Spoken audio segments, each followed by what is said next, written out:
ഓണത്തിൻ്റെ ഐതിഹ്യം ഉറങ്ങുന്ന തൃക്കാക്കര വാമനമൂർത്തി ക്ഷേത്രത്തിലാണ് ഇന്ന് ഞാൻ വന്നിരിക്കുന്നത്.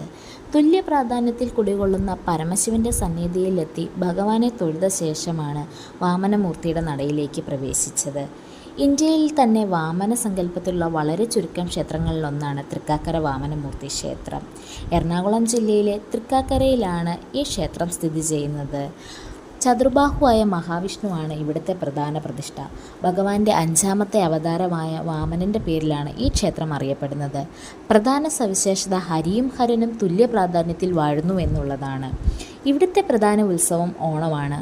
മഹാശിവരാത്രിയും ഇവിടുത്തെ പ്രധാന ഉത്സവമാണ്. മഹാവിഷ്ണുവിൻ്റെ തിരുനാളായും വാമനൻ്റെ അവതാര ദിവസമായും മഹാബലി അനുഗ്രഹിച്ച ദിവസമായും അത്തം മുതൽ 10 ദിവസം ഓണം ആഘോഷിക്കുന്നു. കേരള ദ്രാവിഡ ശൈലിയിലുള്ള വാസ്തുവിദ്യയാണ് ഈ ക്ഷേത്രത്തിൻ്റെ മറ്റൊരു പ്രത്യേകത. ജാതിഭേദമന്യേ എല്ലാവരെയും ഒന്നിപ്പിക്കുന്ന ഈ ക്ഷേത്രാങ്കണത്തിൽ ഒരിക്കൽ കൂടി വന്നു തൊഴാൻ സാധിച്ച സുഹൃത്തത്തോടെ തിരിച്ചു മടങ്ങുന്നു.